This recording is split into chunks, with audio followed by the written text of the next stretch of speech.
Restons debout un instant pour prier. Maintenant, courbons la tête.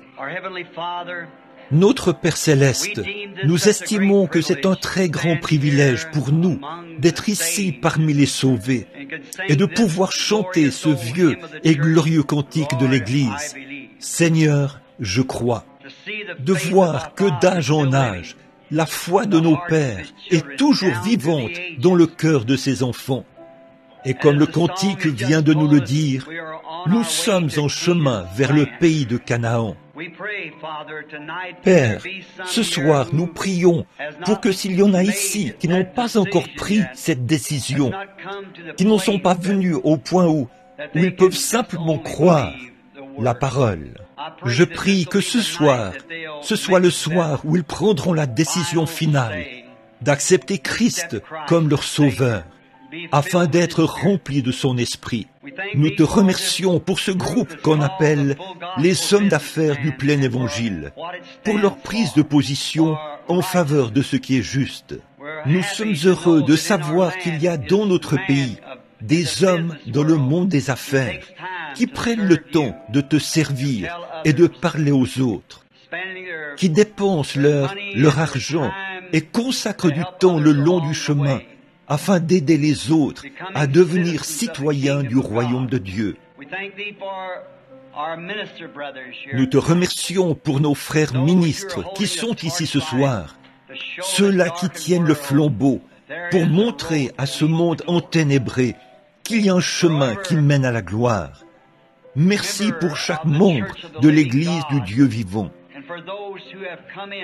Et pour tous ceux qui sont venus, Seigneur, les nouveaux venus, alors que nous nous proposons d'ouvrir la parole, nous te prions maintenant de la dispenser aux gens selon nos besoins. Et quand le service sera terminé ce soir, et que nous rentrerons à la maison, puisse-t-il y avoir de nouveaux-nés dans le royaume.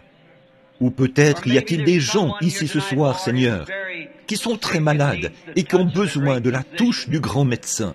Puisse-t-il la recevoir ce soir? Accorde-le, Seigneur, et nous te donnerons humblement la louange, car c'est au nom de Jésus ton Fils que nous le demandons. Amen.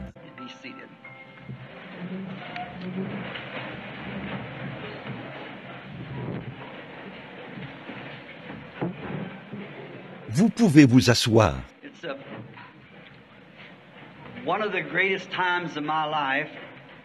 Ceci, c'est l'un des plus grands moments de ma vie, quand je me tiens devant des gens pour parler de la joie de ma vie, Jésus-Christ, de ce qu'il représente pour moi, et d'avoir ensuite le privilège de faire part de cette joie à quelqu'un d'autre qui n'a jamais eu cette joie. Je prêchais l'autre jour. Avant, j'étais un jeune prédicateur. Ça fait maintenant 33 ans que je suis dans le ministère. J'ai bénéficié de la réputation d'un jeune prédicateur. Mais maintenant, ce temps-là est révolu pour moi. Et maintenant, je deviens un vieux prédicateur. Mais chaque jour, comme le dit le cantique, il devient chaque jour plus doux encore que le jour précédent. Alors que je suis sur le point puisque j'ai franchi la moitié du chemin et que je regarde vers le coucher du soleil, Christ représente davantage pour moi, jour après jour. Et quand j'ai un privilège comme celui-ci, de me tenir devant les hommes d'affaires et les femmes de différentes communautés, et de leur parler de quelque chose qui compte plus pour eux que n'importe quoi au monde, c'est-à-dire la vie éternelle.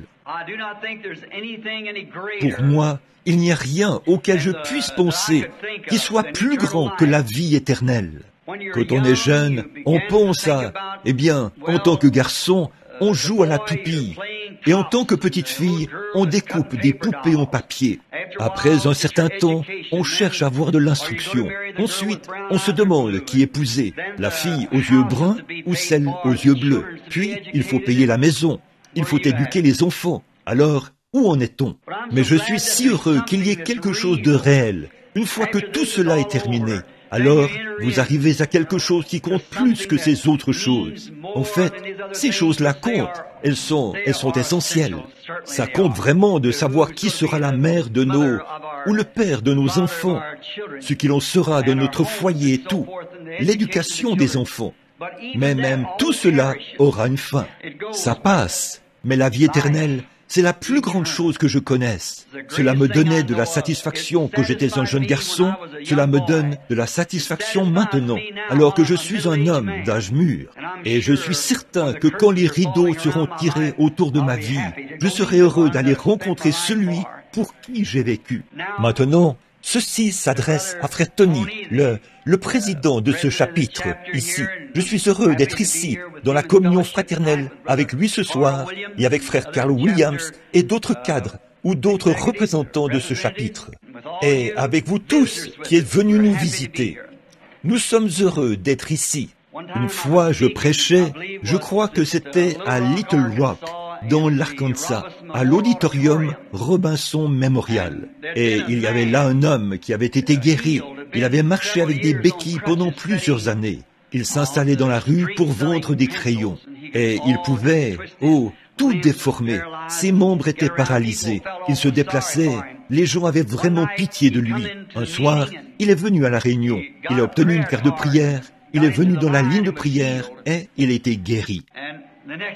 Et le lendemain, ses béquilles au dos, il marchait de long en large dans la rue pour rendre témoignage.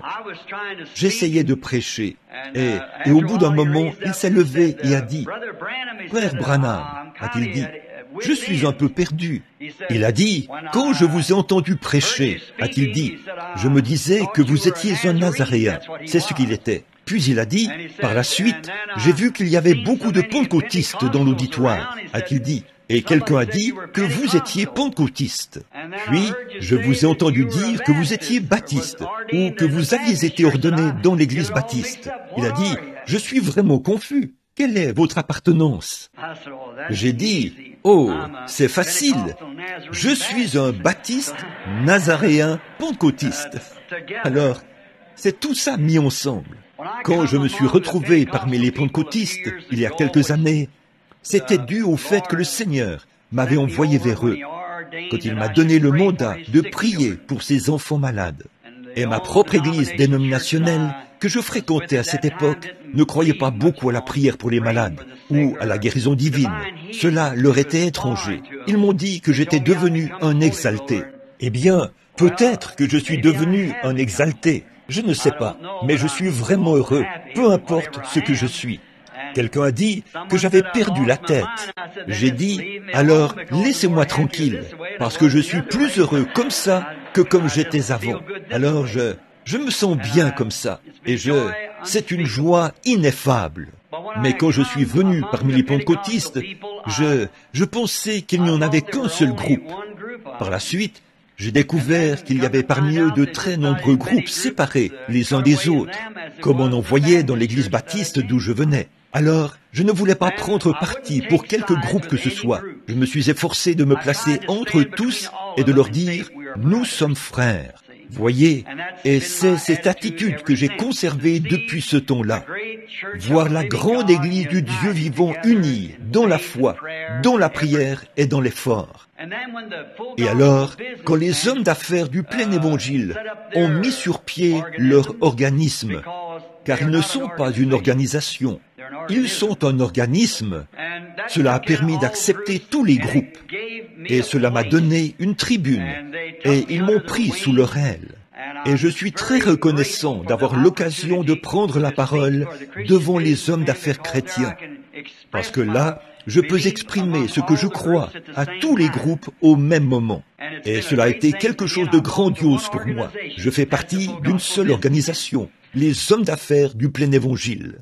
Et pour ce faire, il y a maintenant en Afrique, où nous prévoyons aller d'un moment à l'autre, là-bas en Afrique du Sud, où le Seigneur nous a donné l'une des réunions les plus glorieuses qu'il nous ait jamais données, je pense, là, en Afrique du Sud, où nous avons vu 30 000 purs indigènes recevoir Christ comme leur sauveur en un seul après-midi, lors d'un service. On en avait dénombré 30 000. Le lendemain matin, Sidney Smith, le maire de Durban, qui avait été à cette réunion, m'a téléphoné. Il y avait eu environ 200 000 personnes au stade ou ou à l'hippodrome.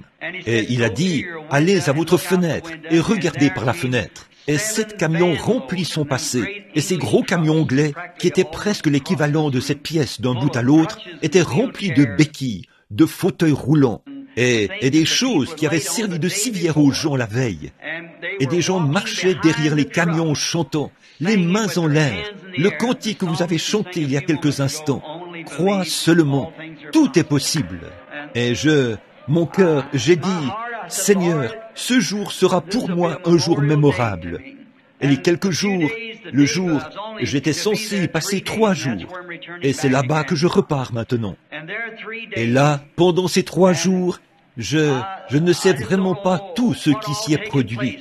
Tout est parti d'un seul miracle que le Seigneur a opéré sur l'estrade. Un garçon qui marchait à 4 pattes, comme un chien, a été ramené à son bon sens et il s'est mis à marcher normalement devant les gens. La veille, on avait dû placer des grilles pour séparer ces gens, parce qu'il y avait une guerre entre les tribus. Et maintenant, la paix régnait parmi eux. Ils marchaient les bras les uns autour des autres, en chantant « Crois seulement ». Tout est possible. Je vous le dis, le bon vieil évangile, même dans sa simplicité, n'a jamais perdu sa puissance quand on le prêche dans la simplicité de la résurrection de Christ. Et cela est plus cher pour moi jour après jour. Et si vous êtes un homme d'affaires ici ce soir, et que vous n'avez jamais fait partie d'une quelconque association des hommes d'affaires, permettez-moi de vous recommander ces hommes d'affaires du plein évangile. Vous n'avez pas à faire partie d'une église, ou quelle que soit l'église dont vous faites partie, c'est parfaitement en ordre. Ça s'appelle les hommes d'affaires du plein évangile. Mais nul besoin d'être un homme du plein évangile pour en faire partie. Les méthodistes, les baptistes, les luthériens, les presbytériens, même les prêtres catholiques, peu importe qui ils sont. Vous savez, je crois que Jacob avait creusé un puits et les Philistins l'en avaient chassé. Je crois qu'il avait donné à ce puits le nom de Malice, ou quelque chose de ce genre. Il en avait creusé un autre, et on l'en avait chassé. Il lui avait donné le nom de Querelle, et ils en avaient creusé un 3e. Puis il a dit, il y a de la place pour nous tous. Alors je pense que c'est ça, il y a de la place pour nous tous ici. Et nous serions heureux que vous qui êtes ici, dans la région de Tucson, veniez communier avec nous. Et puis, n'oubliez pas les réunions qui auront lieu à Phoenix. Bon, je sais que nous ne sommes pas censés faire des annonces ici à l'estrade, parce que nous en avons fait une règle. Mais étant donné que tout cela concerne les hommes d'affaires du plein évangile, je suis censé prêcher et prier pour les malades 4 jours avant les réunions au Ramadan, en décembre prochain. En janvier, du 19 au 23, 4 jours. Je commencerai le 19, n'est-ce pas? Je commencerai le 19 et j'aurai une série de réunions de 4 jours. Quant à vous qui êtes de Tucson, dimanche soir prochain, je prierai pour les malades là-bas à l'église des Assemblées de Dieu à Grant Way, chez frère Arnold Mack. Si quelqu'un est malade et qu'il aimerait venir, je serai là-bas pour prêcher, si le Seigneur le veut, dimanche soir prochain, et je prierai pour les malades. Et maintenant, puissent les bénédictions de Dieu reposer sur vous. Si vous avez votre Bible, j'aimerais aborder rapidement la parole, parce que je sais que beaucoup d'entre vous travaillent demain. Je vous parlerai ce soir en m'appuyant sur un passage de l'Écriture que je veux lire dans l'Épître aux Romains. Romains, chapitre 8. Nous voulons commencer au verset 28 et lire jusqu'au verset 32 inclusivement. Romains 8, 28. Nous savons du reste que toutes choses concourent au bien de ceux qui aiment Dieu, de ceux qui sont appelés selon son dessein. Car ceux qu'il a connus d'avance, il les a aussi prédestinés à être semblables à l'image de son Fils, afin que son Fils fût le premier-né entre plusieurs frères. Et ceux qu'il a prédestinés, il les a aussi appelés. Et ceux qu'il a appelés, il les a aussi justifiés. Et à ceux qu'il a justifiés, il les a aussi glorifiés. Que dirons-nous donc à l'égard de ces choses? Si Dieu est pour nous, qui sera contre nous? Lui qui n'a point épargné son propre Fils, mais qui l'a livré pour nous tous, comment ne nous donnera-t-il pas aussi toutes choses avec lui? Que le Seigneur ajoute ses bénédictions à la lecture de sa parole. Maintenant, le sujet dont je veux parler ce soir, c'est le pardon. La Bible dit ici ce soir qu'il nous a donné toutes choses. Eh bien, nous ne pourrions certainement pas parler de toutes choses, mais nous prendrons une chose qu'il nous a donnée, en l'occurrence, le pardon. Et je pense que c'est un mot glorieux, être pardonné. Parce que nous sommes tous coupables de péché. Nous avons tous péché et sommes privés de la gloire de Dieu. Et Dieu, par son Fils, nous a pardonné cette culpabilité de nos iniquités et de nos péchés. Et le pardon me rappelle une histoire que j'ai lue une fois, quelque chose qui s'est passé pendant la guerre d'indépendance, je crois. Il y était question d'un homme, un soldat, un fantassin, qui avait fait quelque chose qui était... Le tribunal l'avait reconnu coupable et condamné à être fusillé. Je crois qu'il avait déserté son poste au moment du combat. Et il allait être tué par un peloton d'exécution. Et un homme l'a tellement pris en pitié qu'il a fini par se frayer un chemin jusqu'au grand président Lincoln. Lincoln, qui était un chrétien, un homme formidable. On dit qu'il se trouvait dans son carrosse quand le messager l'a rencontré. Cet homme est tombé sur ses genoux et a dit « Monsieur Lincoln, président des États-Unis, cher monsieur, a-t-il dit, j'implore votre miséricorde pour quelqu'un, sachant que vous êtes chrétien et que vous avez de la compassion pour ceux qui sont abattus. » Il a dit, mon ami était à son poste, là où il avait été affecté. Mais quand les balles sifflaient et que les canons grondaient, il a pris peur et il a quitté son poste. Monsieur Lincoln, ce n'était pas son intention. C'est un homme bon. Et là, dans une semaine, il sera tué par un peloton d'exécution. Il n'y a aucun moyen de le sauver, sauf si vous le graciez. Monsieur Lincoln, les larmes aux yeux, a sorti un morceau de papier de son porte-document et y a écrit « Moi, Abraham Lincoln, je gracie cet homme de telles choses. Il ne doit pas mourir. » Et il y a posé sa signature. Et cet homme lui a souhaité que les bénédictions de Dieu reposent sur lui. Il est retourné à la prison et a dit à son ami « J'ai obtenu ton pardon. » Il a sorti le bout de papier sur lequel c'était écrit et il le lui a montré. Le condamné a dit « Ne te moque pas de moi. Je suis sur le point de mourir. Et c'est quelque chose de ce genre que tu viens me présenter? Je ne le crois pas. Je ne peux pas du tout y croire. Ce n'est pas vrai. N'importe qui peut signer en écrivant le nom Abraham Lincoln. » Il a dit, mais ceci, c'est bien la signature du président. Il a dit, tu es pardonné. Il s'est tourné et est parti. Cet homme est mort sous les balles du peloton d'exécution. Et pourtant, voici une libération ordonnée par Abraham Lincoln, le président des États-Unis, pour la remise en liberté de cet homme. Mais il a été fusillé. Donc, l'affaire avait été portée devant les cours fédérales. Et voici l'arrêt qui avait été rendu. Un pardon n'est pas un pardon à moins d'être accepté en tant que pardon. Donc, ce que j'ai lu ce soir, que Dieu nous donne toutes choses et qu'il nous donne le pardon, c'est un pardon pour ceux qui veulent accepter la parole de Dieu en tant que pardon. Mais juste la lire, ça pour nous, ça ne veut pas dire qu'on est pardonné. Ce que ça veut dire, c'est que vous devez l'accepter en tant que votre pardon. Le fait que Dieu a donné son Fils pour qu'il meure à votre place. Et là, c'est un pardon.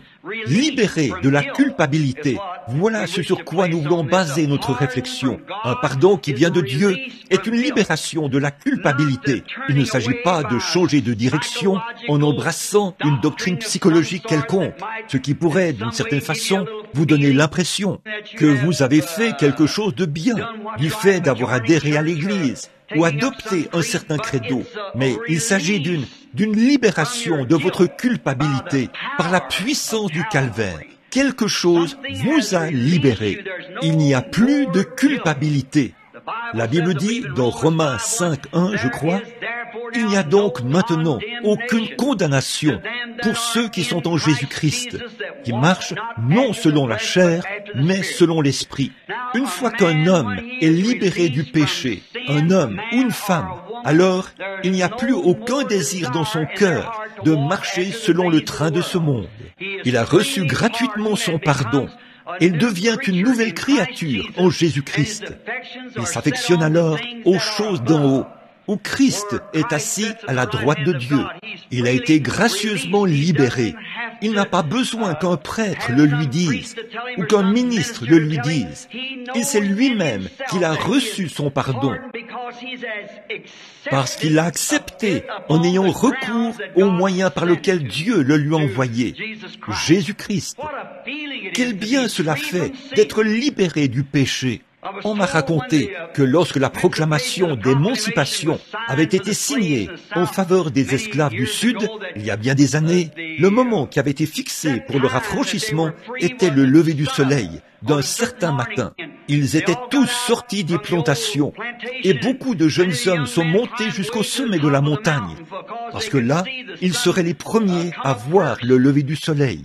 Et les hommes plus âgés se trouvaient un peu plus bas, et les femmes et les enfants au pied de la montagne. Et bien longtemps avant l'aube, ils attendaient.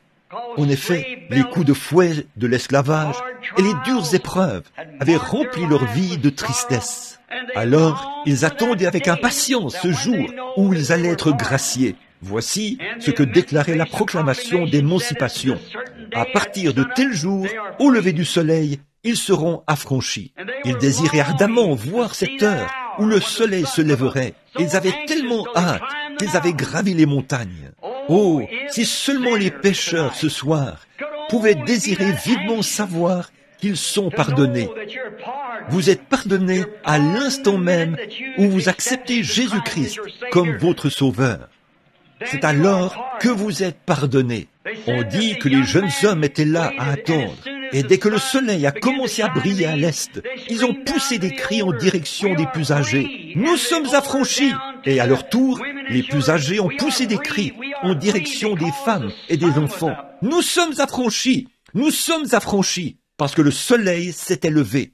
Oh, alors que l'homme s'était entièrement livré au péché, quand le Fils de Dieu est sorti de la tombe ce matin-là pour notre justification, je pense qu'un cri a dû se faire entendre dans toutes les nations. Nous sommes affranchis du péché et de la honte. Nous avons reçu gratuitement son pardon par les liens du calvaire. Rien de plus grand ne pouvait être donné à la race humaine. Quand l'homme a péché dans le jardin d'Éden, il a franchi un grand abîme et s'est séparé de l'Éternel. En ce temps-là, l'homme était éternel avec Dieu. Il ne connaissait ni la maladie, ni le chagrin, ni la mort. L'homme n'a pas été fait pour mourir. L'enfer n'a pas été fait pour l'homme. L'enfer a été créé pour le diable et ses anges, et non pour l'humanité. En effet, les hommes ont été créés sur la terre pour être des fils et des filles de Dieu. Mais quand l'homme a péché et qu'il a franchi la ligne de démarcation entre le bien et le mal, il s'est séparé de Dieu sans aucun moyen pour lui de revenir. Il était totalement perdu. Il ne pouvait pas revenir parce qu'il avait péché. Mais Dieu, qui est riche en miséricorde, a accepté un substitut, car il avait dit, « Le jour où tu en mangeras, ce jour-là, tu mourras. » Et la justice et la sainteté de Dieu exigent la mort, parce que c'est sa parole. Et il doit tenir sa parole pour être Dieu. Ainsi donc, malgré l'amour qu'il avait pour la race humaine, il a dû les regarder se séparer de lui, de la communion qu'il avait avec ses enfants dans le jardin d'Éden. Et tout ce temps, il a dû vivre dans cet état de chagrin, parce que sa parole dit, « Le jour où tu en mangeras, ce jour-là, tu mourras. » Alors, nous pouvons nous appuyer sur le fait que tout ce que Dieu dit est vrai. Cela doit s'accomplir. Dieu ne peut pas revenir sur sa parole, vous voyez, parce qu'il est infini, il est éternel.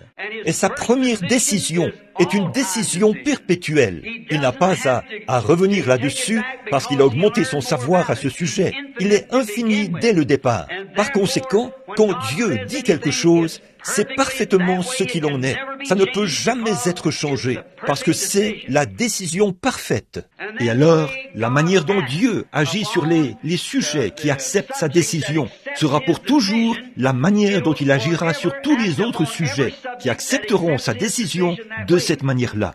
Par conséquent, s'il a pourvu d'un moyen pour que l'homme soit sauvé, le premier moyen qu'il aura pourvu restera à jamais le même. Et si Dieu a promis au malade qu'il sera guéri à condition d'avoir la foi pour y croire, ça restera à jamais ainsi. Il ne peut pas revenir là-dessus. Voyez, il doit toujours rester le même. Eh bien, au Jardin d'Éden, Dieu a accepté un substitut pour l'homme au moyen d'un sacrifice sanglant. Il fallait que ce soit du sang pour payer le prix. Et il en a toujours été ainsi. Aucun autre moyen, ou quoi que ce soit d'autre, ne l'a jamais remplacé. C'était du sang. Le seul moyen pour Dieu de recevoir de nouveau ses enfants, c'est par ce substitut de sang. Aucun autre prix ne peut être payé. Rien d'autre ne fera l'affaire. La première décision de Dieu est toujours parfaite et elle est éternelle. Et nous savons que c'est vrai, parce que Dieu ne peut pas mentir et il ne peut pas revenir sur sa parole. Depuis ce moment-là, c'est le seul moyen et le seul lieu où Dieu entre en communion avec l'homme.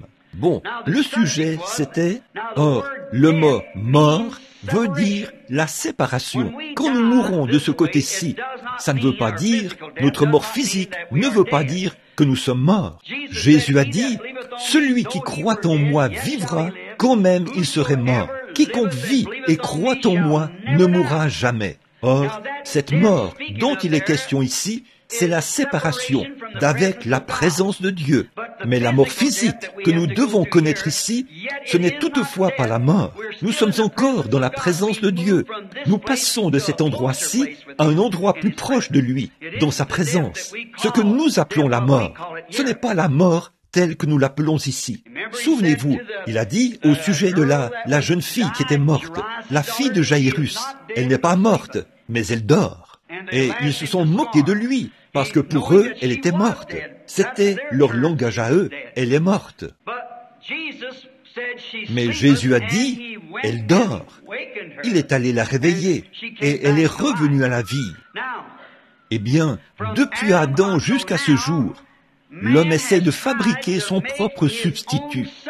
Il fait tout son possible pour produire quelque chose d'un peu mieux que ce que Dieu avait fait en ce temps-là.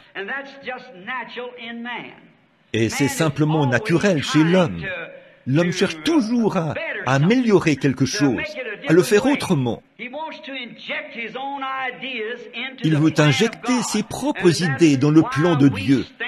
Et c'est pour ça que nous sommes séparés ce soir, nous, les chrétiens du monde, par des barrières dénominationnelles. Nous, cela se produit parce que l'homme a injecté sa propre idée dans le plan de Dieu. Depuis Adam jusqu'à ce jour, comme je l'ai dit, il en a été ainsi. Dans le Jardin d'Éden, Adam a exprimé la pensée de l'homme quand il s'est fait une ceinture de feuilles de figuier pour se tenir devant Dieu. C'est quelque chose qu'il a fabriqué lui-même.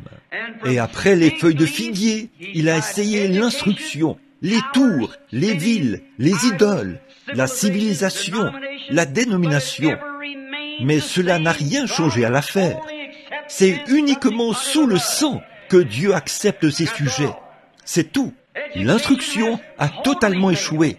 Plus nous sommes instruits, plus nous nous éloignons les uns des autres. La dénomination a totalement échoué. Nous traçons des lignes de démarcation et nous dressons des barrières. Chacun essaye d'exalter sa dénomination par rapport à une autre, et cela brise la communion fraternelle. Tout ce que la civilisation a produit, c'est la confusion. Les villes, les tours, et que sais-je encore, toutes ces choses ont échoué. Et le plan de Dieu demeure le même, sous le sang. Ce sang, c'est un sang qui doit être mis bien en vue dans le jardin, autrefois, ou plutôt à l'époque d'Israël, quand il fallait qu'Israël tue l'agneau et mette le sang sur le linteau et sur le montant de la porte. C'est ce que Dieu avait exigé. Et il fallait que ce signe soit là, peu importe ce qu'était la situation de chacun. Il se peut que ces hommes aient démontré qu'ils étaient des Israélites circoncis. Il se peut qu'ils aient déclaré « Nous croyons chaque parole que Jéhovah dit », mais ce n'est pas ça qui réglait le problème. Il leur fallait mettre ce signe en évidence. Le sang devait être présenté. C'est la même chose ce soir. Je crois que chaque chrétien doit mettre en évidence le sang de Jésus-Christ, qu'il a purifié des choses du monde, en dépit de tout. Or, en ce temps-là, il fallait que le signe soit appliqué sur la porte. Il fallait que ce soit appliqué là-dessus, peu importe combien religieuse était la maisonnée, combien religieux étaient les occupants, combien ils avaient élevé leurs enfants dans la droiture, combien assidus ils étaient à l'église, combien ils avaient bien mis en évidence toutes les choses que Dieu avait dites. Il n'en demeurait pas moins qu'à cette dernière heure, où ils étaient entre la mort et la vie. Il fallait que le sang soit mis en évidence. Et le sang montrait qu'un substitut innocent avait été accepté à la place de l'adorateur. Et les composants chimiques du sang, le sang rouge était en soi le signe sur la porte, montrant que cette maison était en sécurité, qu'elle était sous le sang. Et ça, c'était un type. Maintenant, en ces derniers jours, nous arrivons une fois de plus à l'heure où Dieu délivrera son Église. Je crois cela. Et aussi sûr que ce sang devait servir de commémoration, il en est de même du signe. Il est exigé aujourd'hui. Alors, eh bien, on ne pourrait pas prendre les composants chimiques du sang du Seigneur Jésus et les appliquer sur la porte de chaque cœur. Mais voyez-vous, en ce temps-là, un animal mourait, et c'était un agneau. Et pour montrer que l'animal était mort, son sang était appliqué sur la porte. Or, la vie qui était dans l'animal ne pouvait pas venir sur l'adorateur, parce que l'animal n'a pas d'âme. Ainsi, la vie qui était dans l'animal ne pouvait pas venir sur l'adorateur. Mais aujourd'hui, le sang du propre Fils de Dieu a été versé au calvaire pour notre pardon et notre libération. Et la vie qui était dans ce sang, c'était Dieu lui-même. Et le Saint-Esprit revient sur son Église, sur son croyant. Et en ces derniers jours, c'est un signe qu'il passera par-dessus l'homme ou la femme qui a accepté la mort de Jésus-Christ comme son substitut. Et le Saint-Esprit rend témoignage.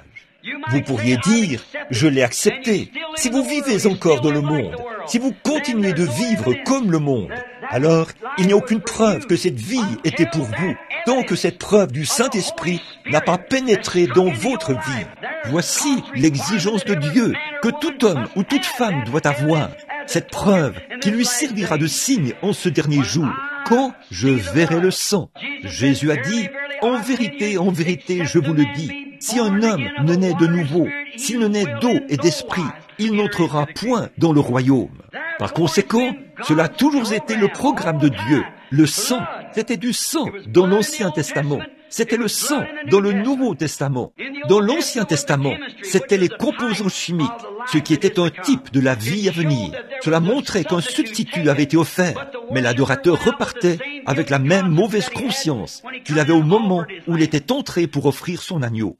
Mais cette fois-ci, celui qui rend ce culte, étant une fois purifié du péché, n'en a plus aucune conscience. Cette chose-là est morte, c'est terminé, et vous êtes passé de la mort à la vie, et vous êtes de nouveau vivant en Jésus-Christ, ayant en vous la vie éternelle, et le Saint-Esprit demeure en vous, et il produit de nouveau la vie de Jésus-Christ. Car la Bible dit, dans Hébreux 13:8, il est le même, hier, aujourd'hui et éternellement. Dieu attend l'heure où il verra son Église arriver là, peu importe la dénomination, peu importe les credos, la couleur ou quoi que ce soit d'autre. Cette heure où son Église entière arrivera là où ils mettront en évidence le signe de la mort de Jésus-Christ. Encore un peu de temps, a-t-il dit, et le monde ne me verra plus. Mais vous me verrez, parce que je vis, vous vivez aussi. Je serai avec vous, et même en vous, jusqu'à la fin du monde. Jésus-Christ, le même hier, aujourd'hui et éternellement. Je rencontre parfois des chrétiens qui prétendent être de saints hommes et de saintes femmes de Dieu. Ils ont honte de rendre témoignage. Ils ont honte de dire Amen. Ils ont honte de chanter les cantiques de Sion. Ils ont honte partout. J'aime bien me retrouver parmi des gens qui n'ont pas honte de l'évangile de Jésus-Christ. Même si cela semble être une hérésie, ils n'ont pourtant pas honte. Quelque chose est arrivé et cela compte plus que la vie pour eux. C'est la vie éternelle, parce qu'ils ont accepté le substitut de Dieu. J'aime ce genre de chant. Bon, j'étais là, en arrière, à prier pour certaines personnes qu'on avait amenées il y a quelques instants. Ce service n'est pas un service de prière, c'est juste pour la prédication. J'étais là, dans la pièce, et j'entendais les chants, le battement des mains, et nous nous demandons, et j'en ai même vu certains courir d'un bout à l'autre de la salle, et danser par l'esprit, comme on dit. La première fois, j'ai critiqué cela quand j'ai vu les pentecôtistes danser par l'esprit. Je me suis dit, qu'est-ce que c'est que ça? C'est probablement un tas d'absurdités. Puis, je me suis mis à lire la Bible, et j'ai découvert cela, le fait de danser par l'esprit. Le diable a imité cela et a propagé cela par le biais du rock'n'roll et toutes ces choses. Mais la vraie danse authentique vient de Dieu. C'est tout à fait exact. Et chaque fois, la danse représentait la victoire. Quand David a tué Goliath et que ce petit garçon au teint rosé est entré dans la ville, entraînant la tête de ce géant derrière lui, les gens sont sortis à sa rencontre en dansant. Ils avaient la victoire. Quand, par la puissance de Dieu, Moïse a traversé la mer Rouge et a emmené les enfants d'Israël de l'autre côté, Marie a attrapé un tambourin et avec toutes les filles d'Israël, elle s'est mise à courir de long en large sur le rivage, en battant du tambourin et en dansant par l'esprit. Si ce n'est pas une réunion pentecôtiste à l'ancienne mode, je n'en ai jamais vu de ma vie. C'était moi le problème. Je n'avais pas assez de victoire. Mais une fois que vous remportez finalement cette victoire et que le signe du sang de Jésus-Christ vient sur vous, je me souviens de David, le grand psalmiste de la Bible, la fois où il avait fait quelque chose, où il avait accompli ce grand exploit. La fille de Saül lui avait été donnée comme épouse. Elle était une sorte de soi-disant croyante, guindée et prétentieuse. L'arche se trouvait loin de Dieu depuis bien longtemps. La présence visible de Dieu, la colonne de feu était suspendue au-dessus de cette arche. Les Philistins étaient venus et s'en étaient emparés sous le règne de Saül. Et un jour, quand David a vu l'arche revenir à la maison de Dieu, David est sorti en courant devant l'arche et il a dansé devant le Seigneur en chantant les louanges de Dieu. Et la fille de Saül semblait très embarrassée par les agissements de cet homme. Son mari, son jeune et beau mari, s'était mal conduit en sa présence. Elle, la fille du roi. Et David a dit ceci, « Si tu n'aimes pas ça, regarde bien ceci un instant. » Il s'est de nouveau mis à tourner, et à tourner, et à tourner autour de l'arche, en dansant par l'esprit. Elle était embarrassée, et Dieu a frappé cette femme d'une malédiction. Oh, la victoire par le sang de Jésus-Christ, le signe de la résurrection de Christ. Sa vie se manifeste à travers son Église. Il n'y a pas d'autre moyen d'entrer en communion à moins d'être sous ce sang. Nos dénominations nous sépareront. Les unes diront, ça ne tient pas debout. Et les autres diront ceci, cela ou autre chose. Notre modèle, c'est la Pentecôte. Personne ne pourra dire ou ne peut dire que l'Église n'a pas été inaugurée le jour de la Pentecôte. Et le même esprit qui est descendu sur eux ce jour-là, chaque fois dans la Bible, sans manquer. Quand le Saint-Esprit venait sur les gens, ils agissaient de la même manière. Permettez-moi de dire ceci, que dans les pays païens où j'ai eu la place, le privilège de me rendre et de voir de purs indigènes, dans les îles et chez les Hottentots, de les voir là-bas où il fallait leur parler au moyen d'un interprète. De toute leur vie, ils n'avaient jamais entendu le nom de Jésus-Christ. Mais qu'on leur raconte l'histoire et qu'on leur demande de lever les mains et de recevoir Dieu. Et ils font la même chose que vous faites ici même, lorsque vous recevez le Saint-Esprit, ce qui prouve que c'est universel, que la puissance du Dieu Tout-Puissant, la manifestation de son signe appliqué sur ses enfants, qu'ils soient rouges, noirs, blancs ou quoi qu'ils soient, c'est le seul lieu où la communion est accordée. Nimrod a bâti une tour et Nebuchadnezzar une ville, et ainsi de suite. Ça continue ainsi au moyen des scientifiques et tout, mais il n'en demeure pas moins que c'était le sang. En effet, Dieu avait pris sa décision, selon laquelle ce serait un substitut innocent qui devait prendre la place du coupable, afin qu'il obtienne son pardon. Et c'est encore la même chose ce soir. Ça n'a jamais changé. C'est par cela que Job vivait. Job, c'est le livre le plus ancien de la Bible. En dépit de tout ce qui est arrivé à cet homme, il est resté ferme parce qu'il savait qu'il avait satisfait aux exigences de Jéhovah. Il savait que c'était juste. C'était pareil pour Abraham, pour beaucoup d'entre eux. Israël ne se rencontrait, il n'y avait qu'un seul lieu où Israël pouvait entrer en communion. C'était sous le sang versé. Les hommes de tout lieu devaient adorer à Jérusalem. Tant qu'il n'y avait pas de sacrifice, il n'y avait pas d'adoration. Et le sacrifice, c'était du sang. Aujourd'hui, malgré le niveau très élevé d'instruction que la nation semble avoir acquis, et le niveau très élevé de culture qu'elle semble avoir, et toutes nos recherches scientifiques pour fissionner un atome, et que sais-je encore, envoyer une fusée sur la Lune, ou envoyer un satellite, ou quoi que ce soit d'autre, toutes nos recherches scientifiques, toutes nos dénominations, toute notre instruction, toutes nos écoles n'ont fait que nous éloigner encore plus de Dieu que nous l'étions au commencement. Ce qu'il faut, c'est d'abandonner notre cœur à la puissance du Dieu Tout-Puissant par sa volonté. Et comme signe, le Saint-Esprit viendra sur cette personne. Voici les miracles qui accompagneront ceux qui auront cru. Ça demeure à jamais pareil. C'est ce que Christ a dit. Allez par tout le monde et prêchez la bonne nouvelle à toute la création. Celui qui croira et qui sera baptisé sera sauvé. Celui qui ne croira pas sera condamné. Et voici les miracles qui accompagneront ceux qui auront cru. C'est la manifestation du Saint-Esprit qui montre que Dieu a agréé l'adorateur. Car l'Esprit et la vie qui étaient en Christ viennent sur l'adorateur. Pouvez-vous imaginer un juif d'autrefois, sous le sang versé? Le voici qui avance sur la route. C'est le jour de l'expiation. Il est en chemin pour aller offrir un sacrifice. Il a un beau taureau bien gras. C'est ce que Jéhovah exige. Ou disons qu'il a peut-être un agneau, un bel agneau bien gras. Le sacrificateur devra examiner cet agneau pour voir s'il a un défaut. Puis il arrive au lieu d'adoration.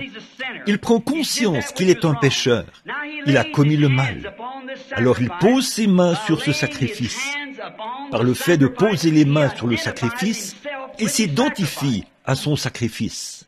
Et alors, pendant qu'on tranche la gorge de l'animal, ou qu'on lui ôte la vie, ses mains sont posées sur lui alors qu'on lui ôte la vie. Et il ressent les douleurs de cet animal qui se meurt. Et son sang gicle sur ses mains. Il est conscient que cet animal est en train de mourir à sa place. À ce moment-là, il repart étant justifié, parce qu'il a fait exactement ce que Jéhovah avait exigé de lui. Et c'est la même chose pour les chrétiens aujourd'hui. Il ne s'agit pas de signer une carte pour dire que vous viendrez à l'école du dimanche tant de jours ou tant de dimanches par année. Il ne s'agit pas de prendre l'engagement d'arrêter de boire pendant 6 mois.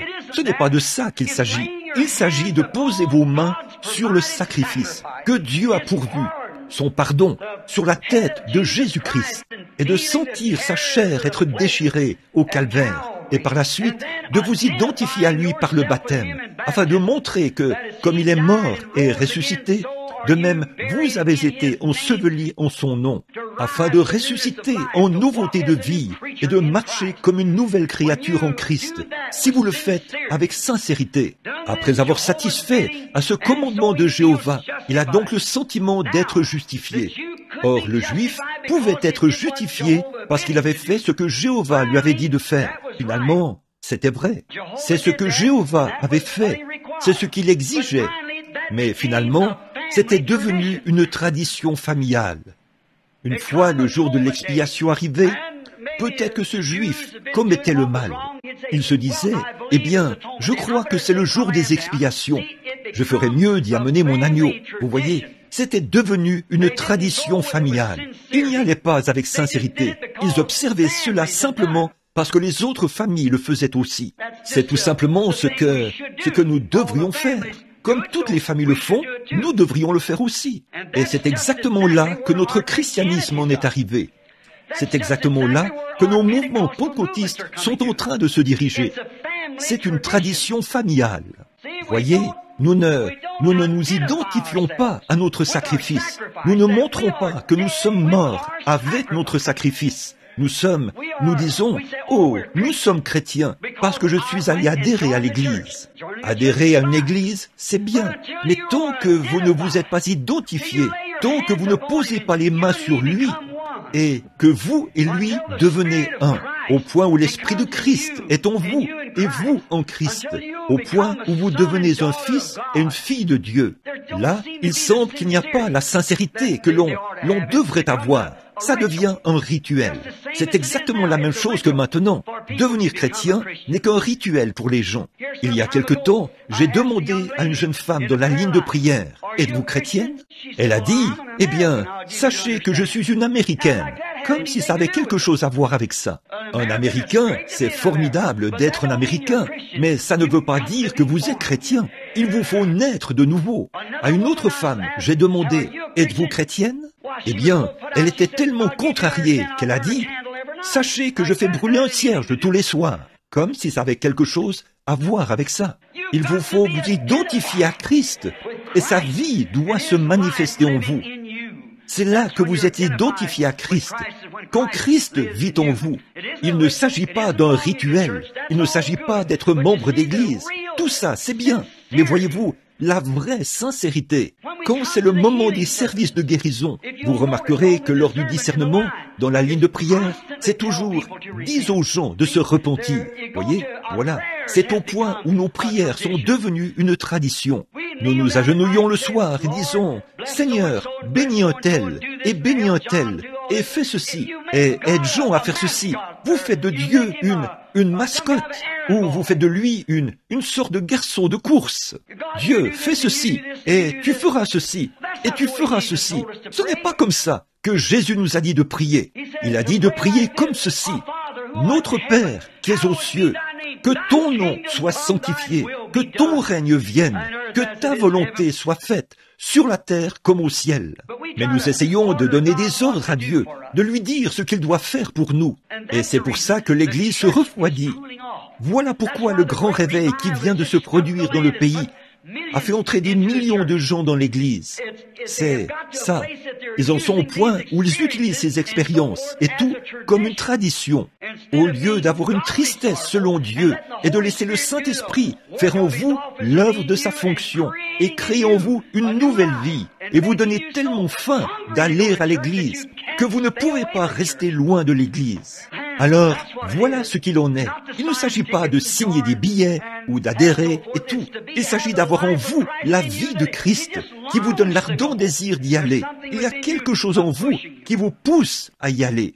Comme je le disais, un jeune homme hier, lors d'une conversation, d'un petit entretien, j'ai dit, j'avais l'habitude de passer près d'une petite source quand j'étais garde-chasse dans l'Indiana. Et il y avait, c'est de tout temps la source la plus heureuse que j'ai vue de ma vie. Il y a de magnifiques sources bouillonnantes dans l'Indiana qui font jaillir leur belle eau froide, leur eau calcaire. Un jour, je me suis assis près de la source pour lui parler, tout comme l'aurait fait Moïse devant le buisson ardent, afin de lui parler, je suppose. Et j'ai dit, petite source, qu'est-ce qui te rend si heureuse que tu bouillonnes tout le temps? Quand je viens ici en hiver, tu bouillonnes. Quand je viens au printemps, en automne, en été, peu importe le moment, tu bouillonnes. Est-ce peut-être parce que tu es très heureuse de voir les lapins venir boire de ton eau? Eh bien, si elle pouvait parler, elle dirait, non, ce n'est pas ça. Je lui dirais, eh bien, c'est peut-être parce que les cerfs viennent boire de ton eau. Elle dirait, non, ce n'est pas ça. Je lui dirais, bon, eh bien, c'est peut-être parce que je viens de temps en temps boire de ton eau. Non, ce n'est pas ça. Je suis heureuse qu'ils viennent tous s'abreuver, mais ce n'est pas pour ça que je bouillonne tout le temps. Eh bien, qu'est-ce qui te fait bouillonner ainsi? Qu'est-ce qui te rend si heureuse? Qui te fait jaillir tout le temps? Si elle pouvait parler, elle dirait, ce n'est pas moi, c'est quelque chose derrière moi, ça me stimule. C'est pareil pour une expérience chrétienne. Ce n'est pas quelque chose que vous essayez de fabriquer, c'est quelque chose derrière vous, cela œuvre en vous, c'est la vie éternelle qui agit, qui jaillit. Comme il l'a dit à la femme au puits, ce seront des sources d'eau qui jailliront jusque dans la vie éternelle. C'est quelque chose qui est à l'intérieur de l'adorateur. Quand il s'est identifié à Christ, parce qu'il sait qu'il est vivant. Mais nous ne voulons pas que ça devienne une tradition. Quand Israël est arrivé au point où, par leur sacrifice, ils ont fait des commandements de Dieu une tradition, alors le puissant prophète Ésaïe leur a été envoyé par Dieu avec l'Ainsi dit le Seigneur. Quelque part, d'une manière ou d'une autre, Dieu peut toujours mettre la main sur un homme, quelque part, à un endroit, qui n'a pas peur de mettre la chose à nu. C'est vrai. Ésaïe s'est levé. Vous pouvez le lire dans Ésaïe 1. Je l'ai noté ici. Ésaïe leur a parlé. Il a dit, « Les sacrifices que Jéhovah a exigés de vous me puent au nez. Je les ai en horreur.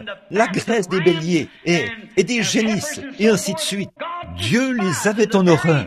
La chose même qu'il leur avait ordonné de faire. Comme ils en ont fait un rituel, alors Dieu a eu cela en horreur. Parce qu'ils en ont fait un rituel. Et nous pouvons faire de la parole de Dieu la même chose. C'est vrai. Quand nous l'approchons comme une tradition, comme un rituel, nous devons l'approcher en sachant que c'est l'Ainsi dit le Seigneur. Si Dieu l'a promis, Dieu tiendra sa promesse. Il est plus grand que sa promesse. Il l'a toujours été. Il est capable, comme l'a dit Abraham, d'accomplir ce qu'il a promis de faire. Il est toujours capable de le faire, de tenir sa parole. Donc, Ésaïe leur a parlé. Il a dit que tout ce qu'il faisait jusque-là, il le faisait sans sincérité. Il le faisait juste parce que tous les autres le faisaient. C'était parce que il le faisait aussi parce que c'était une exigence de Jéhovah. Et toute la famille le faisait. Les mères le faisaient. Les grands-pères le faisaient. Pourquoi ne le ferait-il pas? Aujourd'hui, nous faisons la même chose. Comme mon grand-père était presbytérien, je suis aussi presbytérien. Comme mon papa était baptiste, je suis aussi baptiste. Et ainsi de suite. Comme mon papa était pentecôtiste, je suis aussi pentecôtiste. Ce n'est pas de ça qu'il s'agit. Nous en arrivons là où nous nous rendons compte que nous nous sommes séparés. Nous sommes séparés de Dieu. Et nous venons sur la base du sang versé de Jésus-Christ. C'est sous ce sang que les méthodistes, les baptistes, les luthériens, les presbytériens, les pentecôtistes peuvent tous se rencontrer et avoir un point commun, peu importe leur tradition, ou leur rituel. Ils peuvent s'y rencontrer sous une chose qu'ils ont en commun, c'est-à-dire le sang de Jésus-Christ. Quand l'Église reviendra là, loin de ses rituels, qu'elle reviendra au plan originel de Dieu, où les hommes naissent dans le royaume de Dieu, et non pas qu'ils adhèrent à l'Église. C'est à ce moment-là que la communion fraternelle régnera partout, et l'Esprit du Seigneur couvrira la terre, comme les eaux couvrent la mer. Quand on en arrivera là où les hommes oublieront leurs divergences et se rassembleront dans la communion fraternelle sous le sang, nous ne pouvons pas tous venir sur la base de la tradition baptiste ou de la tradition presbytérienne ou sur la base de la tradition méthodiste ou de la tradition pentecôtiste, mais nous pouvons tous nous rencontrer et communier sous le sang de Jésus-Christ, parce que c'est le plan originel de Dieu. C'est vrai. Amen. Voilà le pardon. Un méthodiste peut regarder un baptiste et tourner la tête de côté. Pareil pour un baptiste qui regarde un pentecôtiste et un pentecôtiste qui regarde un baptiste sur la base de leur tradition. Mais quand ils se rencontrent sous la croix où le sang de Jésus-Christ purifie tous les hommes du péché, il est une nouvelle créature en Jésus-Christ. C'est un frère, peu importe la marque qu'il porte, c'est un frère. En effet, voilà le terrain sur lequel nous pouvons tous nous rencontrer. Voilà la manière de Dieu de le faire. Ces autres choses sont des credos faits de main d'homme, que l'on a injectés dans ceci. Mais le plan originel de Dieu pour le pardon, c'est d'être sous le sang de Jésus-Christ. Voilà le plan de Dieu pour le faire. Oui, face aux traditions de cette époque-là, le grand prophète s'est écrié et a dit « Vos traditions sont impuissantes, elles me répugnent, n'ayez aucune foi en elles. » Les gens offraient ces offrandes sans même avoir foi en ce qu'ils faisaient. Maintenant, posons-nous simplement la question, n'est-ce pas semblable à aujourd'hui? Ça nous coûte terriblement de dire ça, mais nous devons regarder les choses en face à un moment donné. Il y a quelque chose qui cloche quelque part. Eh bien, cette Église devrait être beaucoup plus avancée qu'elle ne l'est maintenant. Jésus attend que son Église soit prête. Son épouse s'est préparée. Nous avons le potentiel. Le Saint-Esprit est ici. Dieu est ici, avec la puissance de guérir les malades, la puissance de faire toutes les choses que Christ a faites. J'ai personnellement vu le Saint-Esprit le démontrer. Donc, le potentiel est là. Ce que Dieu attend de nous, c'est que nous abandonnions nos traditions et que nous revenions sous le sang de son Fils, Jésus-Christ, pour devenir l'Église du Dieu vivant. Les méthodistes, les baptistes, les luthériens, les presbytériens, et que sais-je encore. Que celui qui veut vienne prendre des eaux de la vie gratuitement. Je le crois de tout mon être. Dieu a envoyé le Saint-Esprit pour faire cela. Mais nous nous approchons sans sincérité, par nos rituels, puisque c'est notre tradition, puisque c'est un rituel. Nous nous approchons sans sincérité, sans vraiment éprouver de la tristesse quant au péché. Je l'ai remarqué l'autre soir, lors de cette réunion très populaire de l'un de nos frères bien connus en Californie. Et à cette réunion, lorsque les gens s'avançaient, j'ai remarqué quelque chose parmi les jeunes, les adolescents. J'ai admiré le frère pour sa prise de position courageuse. N'importe qui le ferait. Si vous prenez position, si vous voyez la position qu'il a prise ces derniers jours, vous le ferez aussi. Et alors que je regardais ces gens s'avancer à l'autel pour prendre leurs décisions, les jeunes filles mâchaient du chewing-gum, les garçons se donnaient des coups de poing, les gens riaient. Ce n'est pas ça, être rempli de tristesse selon Dieu. Vous devez vous approcher avec conviction. Oh Dieu, envoie-nous un réveil pentecôtiste à l'ancienne mode, un réveil du Saint-Esprit qui mettra à nu le péché et amènera les hommes et les femmes à se sentir repris dans leur conscience. Il ne s'agit pas de dire « je vais retourner à l'église et renouveler mon engagement à la communion fraternelle. Je vais signer une carte. » C'est très bien, mais si vous devenez membre des francs-maçons, des Odd Fellows et tout le reste, vous aurez les mêmes résultats. Mais quand vous vous approchez au moyen de l'expiation de Dieu, qui procure le pardon par le sang de Jésus-Christ, vous devez être sincère avec vous-même. Dieu exige la sincérité. Si cela lui a coûté un si grand prix, au point qu'il a dû donner son Fils unique, comment allons-nous nous en tirer en faisant une petite rigolade, en venant adhérer à l'Église, en signant une carte d'engagement qu'on donne à l'Église, et que sais-je encore? Ça, ce n'est pas l'exigence de Dieu. Celui qui va semer avec larmes reviendra certainement avec allégresse quand il portera de précieuses gerbes. Il nous faut des gens qui portent des gerbes. Une fois, j'ai entendu un grand évangéliste dire, lorsque j'assistais à l'un de ses petits déjeuners, il avait pris la Bible, et j'ai toujours eu de l'admiration pour lui. Il a dit, voici la norme. C'est ce que Dieu exige. Il a dit, je vais dans une ville pour y tenir un réveil. Il a dit, 20 ou 30 000 personnes prennent leurs décisions. Quand je reviens 4 ou 5 ans, ou peut-être 2 ans plus tard, a-t-il dit, je n'en trouve pas 15 ou 20. Il a dit, Paul est allé dans une ville et il a eu un seul converti. Quand il est revenu l'année suivante, il y en avait 30 ou 40 qui s'étaient convertis par l'entremise de celui-là. Puis il a dit, c'est à cause des prédicateurs paresseux qui restent les pieds croisés sur leur bureau et qui ne sortent pas pour rencontrer les gens. J'admire le courage qu'il a eu de reprendre sévèrement ses frères et tout, par rapport à ses convictions. Mais j'aimerais lui poser cette question. Quel prédicateur avait parlé à celui-là que Paul avait converti, alors qu'il n'avait pas d'église où aller? Qu'est-ce qui lui était arrivé? Paul l'avait fait passer d'une tradition ou du fait de signer une carte au baptême du Saint-Esprit, là où son âme brûlait d'ardeur pour Dieu. Il fallait qu'il rende témoignage et dise des choses. Son âme entière brûlait de l'ardeur du feu que Dieu avait allumé là-dedans. Ce qu'il nous faut ce soir, c'est un signe qui indique qu'un homme est sauvé ou qu'une femme est sauvée. Alors vous les verrez aller à la recherche d'autres âmes à toute vitesse. On raconte qu'une fois, un petit garçon était venu lui dire, « Monsieur le barman », il a dit, « Oui, fiston ». Il a dit, « Votre enseigne est tombée ». Il a dit, « Eh bien, merci, fiston ». Il est donc sorti. Le petit garçon se tenait là, les mains dans le dos, et le barman a levé les yeux. Il y avait une publicité de bar sur une grande plaque d'airain, suspendue là. Il a saisi son tablier et l'a nettoyé. Il a dit, « Fiston, tu te trompes. Mon enseigne est en place. » Il a dit, « Non, monsieur. » Il a dit, « Elle ne l'est pas. » Il a dit, « Je parle de votre meilleure enseigne. » Il a dit, « Voici ma meilleure enseigne. » Il a dit, « Oh non, regardez, couché là. Un ivrogne était couché là, dans le caniveau. C'était là la meilleure enseigne qu'il avait. Oui, monsieur, il avait vu un homme sous l'influence de ce qu'il vendait à l'intérieur.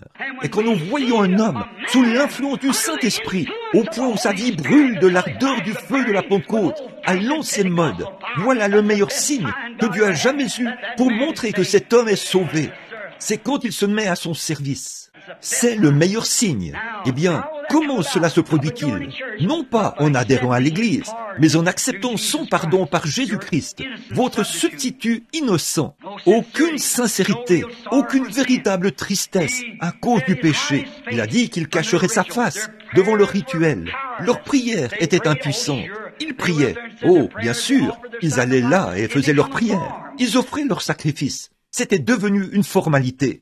Savez-vous, dans 2 Timothée, verset 3, ou dans le chapitre 3 de 2 Timothée, il nous est dit que nous verrons ces mêmes choses dans les derniers jours. Ici, la Bible dit, « Sachez que, dans les derniers jours, il viendrait un temps où les hommes seraient emportés, enflés d'orgueil, aimant le plaisir plus que Dieu, déloyaux, calomniateurs, intempérants et ennemis des gens de bien, ayant l'apparence de la piété, mais reniant ceux qui ont fait la force. Éloigne-toi de ces hommes-là. Il en est parmi eux qui vont de maison en maison et qui captivent des femmes d'un esprit faible et borné, agitées par des passions de toute espèce, apprenant toujours, et ne pouvons jamais arriver à la connaissance de la vérité. Maintenant, si la Bible prédit que l'heure viendra où l'Église embrassera la même tradition qui avait cours là-bas, leur rituel, voici qu'elle est de nouveau devenue une religion traditionnelle, impuissante. Oh, dit-on, c'étaient des communistes. Non, ils ne l'étaient pas. Ayant l'apparence de la piété, ils vont à l'église, ils adhèrent à l'église, ils essayent d'en mettre plein la vue quand ils vont à l'église et tout. Puis, ils repartent de là et mènent une vie contraire. Il n'y a pas de feu dans leur âme, rien du tout. Ils ne s'intéressent à personne d'autre. Tous les autres peuvent mourir et disparaître s'ils le désirent. Nous avons le sentiment d'être sauvés. Les autres, ça nous est égal. Ça, ce n'est pas le vrai christianisme. Le christianisme, c'est d'aller à la recherche des perdus, d'aller chercher ce frère, de faire quelque chose à ce sujet. Pourrons-nous rester les bras croisés, même si nous prétendons être sauvés, et regarder des hommes et des femmes qui se meurent partout, voir les rues remplies de femmes qui fréquentent l'église en short, le visage maquillé, se promener dans la rue, la cigarette à la main, le visage peinturluré, on dirait des renards ou des loups ou quelque chose de ce genre, et des hommes qui se promènent dans la rue, qui adhèrent à des églises et des choses de ce genre, et on appelle ça le christianisme, et on ne dit rien. Qu'aurait fait Saint Paul s'il se promenait dans Tucson? Eh bien, je pense qu'on le jetterait en prison avant demain matin. C'est vrai. Pourquoi? Son âme brûlerait d'ardeur pour Dieu, au point où il ne pourrait pas s'empêcher de le faire. Certainement. Mais nous adhérons à l'Église. Vous voyez, nos traditions sont devenues quelque chose qui sont mauvais devant Dieu. Ce qu'il nous faut aujourd'hui, c'est qu'un prophète entre en scène avec l'Ainsi dit le Seigneur pour mettre toutes ces choses à nu et dire qu'elles sont devenues quelque chose qui sont mauvais. Nos dénominations ont pris de l'expansion. Nos églises sont grandes et elles sont plus belles que jamais. Nous serions bien mieux avec une poêle en fer blanc, debout dans la ruelle, avec une guitare et battre du tambour là-dehors, ou autre chose, avec le vrai feu de la Pentecôte qui brûle dans nos âmes, plutôt que de nous asseoir sur les grands bancs où nous sommes assis aujourd'hui, en train de mourir. Le monde se meurt sous nos pieds. Oui, monsieur, Dieu a un pardon, et ce pardon ne s'obtient que par Jésus-Christ. L'instruction, les traditions, les dénominations, la science, rien ne pourra jamais remplacer cela. C'est sous ce sang, c'est sous la tradition, pas sous la tradition. mais sous le sang de Jésus-Christ, la voie que Dieu a pourvue pour les pécheurs, c'est le seul moyen par lequel nous pouvons nous rencontrer. Je vous le dis, prenez un méthodiste, prenez un baptiste, un presbytérien et un luthérien et un pentecôtiste, et que chacun vienne sous ce sang. Ils seront frères. Il n'y aura plus de dispute parmi eux. Non, monsieur, ils seront frères. Ils verront tout de la même manière. Mais si vous laissez un méthodiste se disputer avec un baptiste au sujet du baptême, les unitaires se disputer avec les trinitaires, ou les trinitaires avec les unitaires, et que sais-je encore. Voyez les gens se quereller et se prendre aux cheveux, mais qu'ils viennent tous les deux sous la croix, et voyez ce qui se produira. Et le sera jusqu'à ma mort. Alors, dans un chant plus noble, plus doux, je chanterai la puissance de ton salut, quand dans la tombe, le murmure de ces pauvres lèvres balbutiantes. Ce seras-tu. Je rends témoignage ce soir. Le sang de Jésus-Christ fait d'un méthodiste, un baptiste, un luthérien, un presbytérien, ou que sais-je encore, mon frère. Oui, monsieur, il y a quelque chose en lui, parce que son esprit est celui d'un frère. Il n'est pas un querelleur, et tout. Il est un frère en Christ. Il croit chaque parole qui se trouve dans cette Bible. Comment le Saint-Esprit qui a écrit la Bible peut-il renier cela? Comment le Saint-Esprit peut-il être dans un homme et dire « Oh, ça, c'était seulement pour les disciples ». Jésus a dit que celui qui veut, Pierre a dit « La promesse est pour vous, pour vos enfants, pour ceux qui sont au loin, en aussi grand nombre que le Seigneur notre Dieu les appellera ». Le Saint-Esprit était pour tous ceux que Dieu a appelés. Ici, il a dit « Ceux qu'il a prédestinés, il les a connus d'avance. Il les a établis et ils ont accepté. Nul ne peut venir à moi, a dit Jésus, si le Père ne l'attire, et tous ceux que le Père m'a donnés viendront à moi. Venons-nous par une émotion fabriquée? Venons-nous pour adhérer à l'Église? Venons-nous parce que nous ne voulons pas aller en enfer? Ou venons-nous parce que nous aimons Dieu, qui a donné son Fils unique, afin que quiconque croit en lui ait la vie éternelle? Venons-nous parce que c'est un sacrifice d'amour que Dieu nous a donné, afin que nous manifestions cela? Dieu est une religion impuissante. La religion n'a aucune puissance. Alors, que doit-il faire aujourd'hui? Il est chaque fois dans la Bible que Dieu, en dehors de ce côté-ci de la Bible, chaque fois qu'il y a eu une réforme ou un réveil, cela a été confirmé par de grands miracles et de grandes puissances. Quand Luther est venu sur la scène, quand Wesley est venu sur la scène, quand tous les réformateurs, Sankey, Finney, Knox, Calvin, quels qu'ils soient, là où ils allaient, la puissance était manifestée. Là où Dieu se trouve, il est surnaturel. Là où Dieu se manifeste, il doit y avoir du surnaturel. Regardez à cette époque-là, quand des pharisiens sont venus à Jésus et ont parlé de gentillesse et de douceur. Qui était plus doux que le bon vieux sacrificateur? Qui était plus grand que leur sacrificateur? Il vient vous voir à votre naissance. S'il y a une dispute dans le voisinage, il vient et il règle la question. Il est toujours quelqu'un qui procure la paix. C'est un homme plein d'amour. Vous savez qu'il l'est. Quand vous avez des ennuis, vous pouvez aller vers lui et il vous aidera. Vous parlez d'un homme bon. Alors, venons-en à ce Jésus de Nazareth. Quant à ce sacrificateur, nous savons qui était son père, le père de son père et le père de son père. Nous avons ici une école où on peut l'identifier. Qui est ce Jésus de Nazareth? De quelle école sort-il? À quelle organisation appartient-il? Qu'est-ce qu'il fait à part toujours créer des disputes? Que dit-il de votre bon vieux sacrificateur? Il est du diable, a dit Jésus. Vous êtes leur, vous avez pour père le diable, et vous ferez ses œuvres. Pouvez-vous imaginer cela? Il est allé dans le temple, à regarder les gens avec colère, à renverser les sacrifices que Jéhovah exige. Et c'est écrié, il est écrit, la maison de mon père est une maison de prière, et vous en avez fait une caverne de voleurs. Que ferait-il aujourd'hui s'il venait dans nos églises modernes?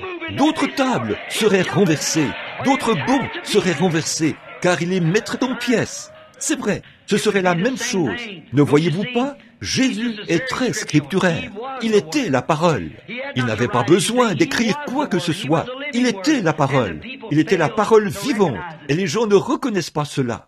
Et aujourd'hui, comment un homme peut-il, selon le principe que Jésus a promis ces signes au monde entier, et cette bénédiction au monde entier, et que le Saint-Esprit viendra exactement comme il l'a fait au début, sur tous ceux que Dieu appellerait?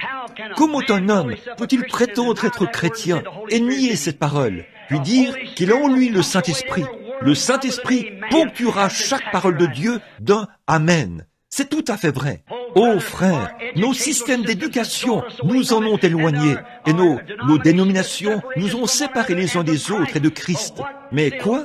Elles continueront de faire cela.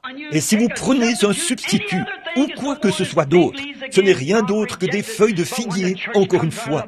Dieu rejette cela. Mais quand l'Église vient sous le sang de Jésus-Christ, avec le signe du Saint-Esprit sur les gens, alors vous verrez de nouveau la communion entre les frères. Vous verrez une Église remplie de puissance. Vous le verrez. Dieu est une religion impuissante. Il faut qu'il y ait de la puissance. Certainement, c'est la puissance qui sauve l'homme du péché. C'est la puissance qui peut accomplir des signes, des prodiges et des miracles, comme Jésus-Christ l'a promis. À l'époque, les gens se sont dirigés droit vers la parole de Dieu. Ils y ont cru. Ils ont touché la cible. Dirigez-vous de la même manière, droit vers la parole de Dieu. Vous toucherez de nouveau la cible. Certainement, parce qu'il est le même hier, aujourd'hui et éternellement. Dieu n'aime pas une religion impuissante. Dieu ne veut pas de ça. Dieu veut agir. Dieu veut montrer qu'il est vivant. Notre espérance même, c'est la résurrection. Pas vrai? Notre espérance de vie, c'est la résurrection de Jésus-Christ. Vous voyez, Dieu veut agir dans son Église. Jésus a dit, « Je serai toujours avec vous, même jusqu'à la fin du monde. Les œuvres que je fais, vous les ferez aussi. » Jean 12, 14. Vous ferez aussi les œuvres que je fais. Vous en ferez même plus, car je m'en vais au Père. Maintenant, l'Église essaye de nier cela. Elle cherche le moyen d'avoir plus de membres, d'être plus populaire. Maintenant, je veux vous demander quelque chose. Dieu cherche à agir dans son Église, et l'Église essaie d'agir par le credo. Et les deux ne peuvent pas marcher ensemble. Vous devez vous débarrasser des credos et faire entrer Christ. Et comment est-ce possible? Quand il voit le sang, quand le sang est appliqué d'un cœur sincère, la main posée sur Jésus-Christ, avec un cœur fidèle devant Dieu, pour confesser ses torts et naître du Saint-Esprit, alors les œuvres de Dieu vous accompagneront, comme il l'a dit. Oui, l'Église veut agir par ses credos pour voir combien de membres elle peut avoir. Dieu veut agir par la puissance du sang pour que les chrétiens naissent de nouveau. C'est exactement ça qui fait la différence.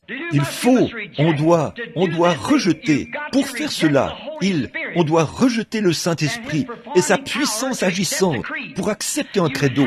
Si on veut être un chrétien, on doit voir la vérité avant de pouvoir accepter une erreur.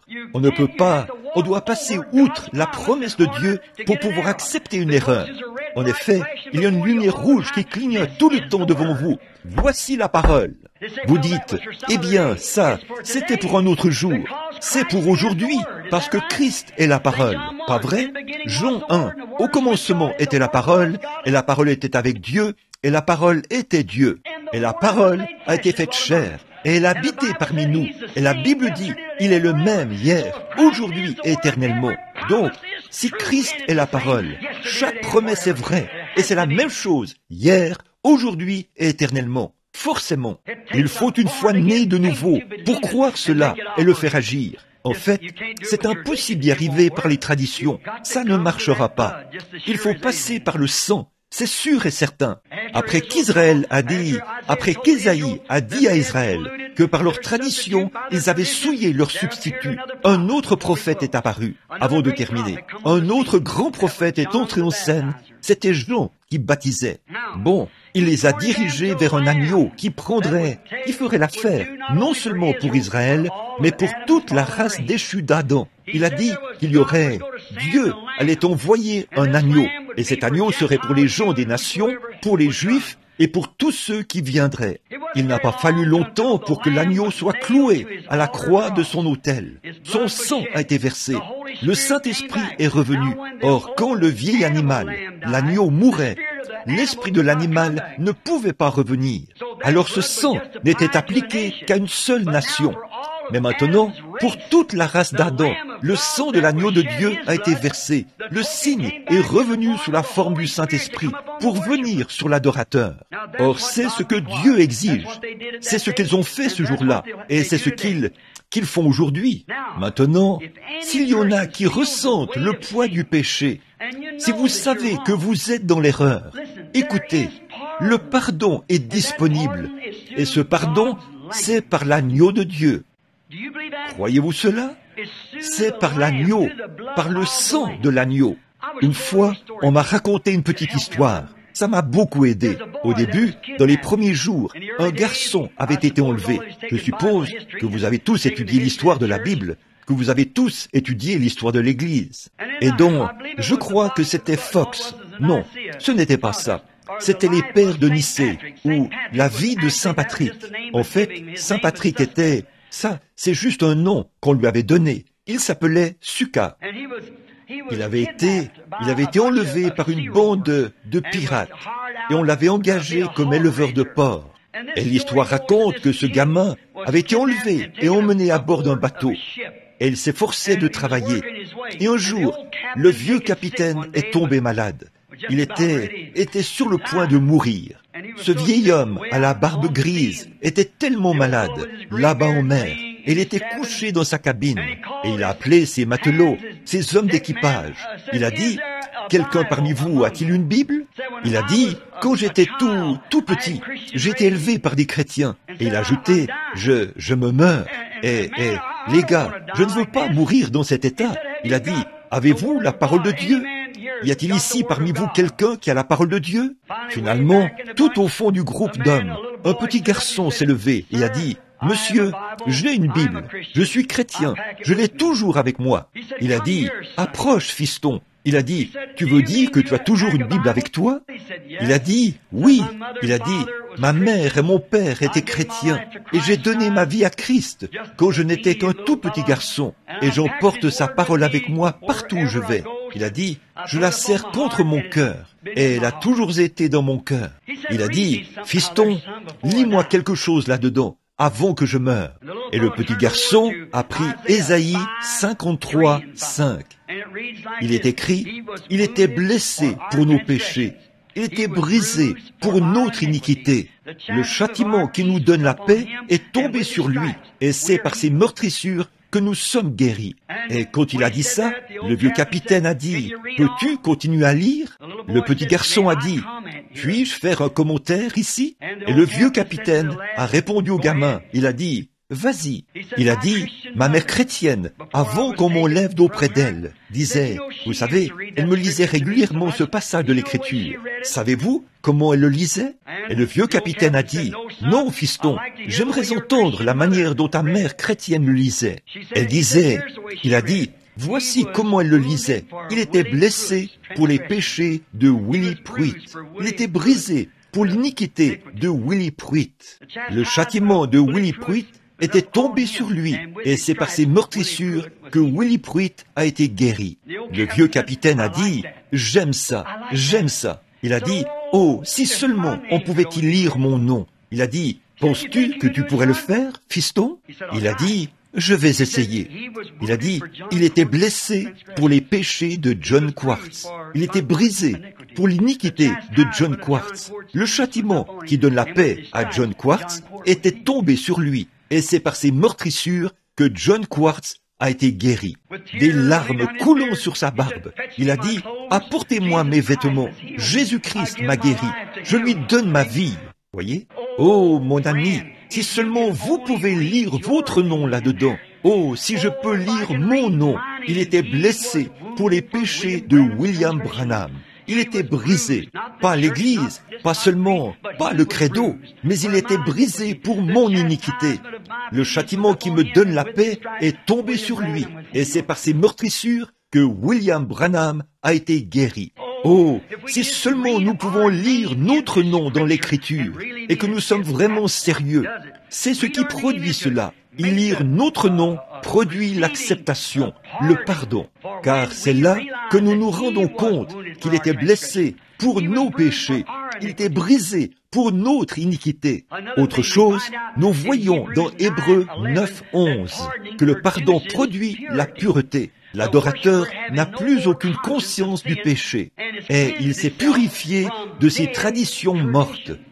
Quand nous venons vraiment sous le sang, nous sommes purifiés des traditions mortes. C'est ce que dit l'Écriture, Hébreux 9. Regardez bien, purifiez votre conscience des traditions mortes. Alors, si vous le faites, oubliez que vous êtes baptiste, oubliez que vous êtes méthodiste, oubliez que vous êtes pentecôtiste, ou quoi que ce soit d'autre. Oubliez ces traditions mortes et venez au sang. Venez à cela. Lisez votre nom là-dedans. Alors, faites ceci. Et ensuite, venez à la table de communion. Ensuite, voyez qui a raison et qui a tort. Si ce sera une communion fermée ou pas. Voyez si vous pouvez exclure votre frère. Vous ne le pouvez pas. Vous ne pouvez simplement pas le faire. Il y a quelque chose en vous qui ne vous permet pas de le faire. Il y a vraiment quelque chose, voyez-vous. Votre nom est lu parmi ceux-là, et vous ne pouvez pas le faire.